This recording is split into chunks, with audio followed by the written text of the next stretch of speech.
DD next level அப்படிங்கிற ஒரு படத்தில் வந்து ஒரு பாடலில் இந்து மதத்தை பற்றி தப்பாக சொல்லியிருக்காங்க அப்படின்னு சொல்லிட்டு ஒரு புகார் கமிஷனர் ஆஃபீஸில் கொடுத்துருந்தோம்.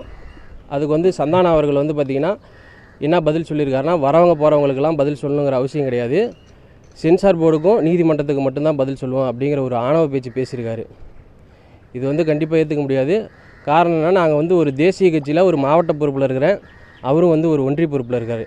இந்து மதத்தை பற்றி தவறாக பேசுனதுக்காக தான் இந்த மாதிரி பேசணும். அதே மாதிரி இந்த நியூஸ் வந்து பார்த்திங்கன்னா இப்போ ஆந்திராலையும் தெலுங்கானாலையும் வந்து பரபரப்பாக பேசப்பட்டிருக்குது. நேற்று வந்து பார்த்திங்கன்னா அண்ணன் எதிர்க்கட்சி தலைவர் எடப்பாடி அவர்கள் வந்து அவர் பிறந்தநாளை முன்னிட்டு திருப்பதி போயிருக்காரு. அப்போ வந்து பார்த்திங்கன்னா ஜனசேனா கட்சியிலேருந்து நிர்வாகி வந்து ஒரு புகார் அவர்கிட்ட கொடுத்துருக்காங்க. அது என்னன்னு பார்த்திங்கன்னா, இந்த டிடி நெக்ஸ்ட் லெவல் படத்தில் வந்து ஒரு பாடலில் திருப்பதி தேவஸ்தானத்தையும் அதில் இருக்க பெருமாளையும் வந்து தவறாக சித்தரிச்சிருக்காங்க, ஆகையால் அந்த படத்தையும் பேன் பண்ணணும்,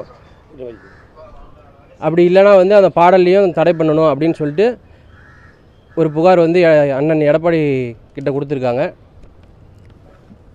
அப்புறம் ஜனசேனா வச்சு தொடர்ந்து எதிர்ப்பு தெரிவிச்சிருக்கீங்க, புகாரும் கொடுத்துருக்கீங்க. இப்போ படம் ரிலீஸுக்கு ஷார்ட் டைம் தான் இருக்குது. இப்போ அடுத்த கட்ட உங்கள் நடவடிக்கை நீதிமன்றம் தான் போகிறீங்களா, என்ன பண்ணுங்க? இல்லை, இப்போ வந்து பார்த்திங்கன்னா ஹைகோர்ட்டில் வந்து வெக்கேஷன் சிட்டிங் மட்டும்தான். அப்படிங்கும்போது ஒரு ஷார்ட் டைமில் வந்து உடனடியாக எதுவும் பண்ண முடியாது. இப்போ காவல் ஆணையாளர் சந்தித்து வந்து பார்த்திங்கன்னா புகார் கொடுத்துருக்கோம். அதன் மேலே நடவடிக்கை எதுவும் எடுக்கலைன்னா சந்தானம் சொல்கிற மாதிரி சட்ட ரீதியான எல்லா நடவடிக்கையும் மேற்கொள்கிறதுக்கான எல்லா வேலையும் நாங்கள் பண்ணிகிட்ருக்கோம். கண்டிப்பாக அவர் நீதிமன்றத்துக்கு பதில் சொல்லியே ஆகணும்.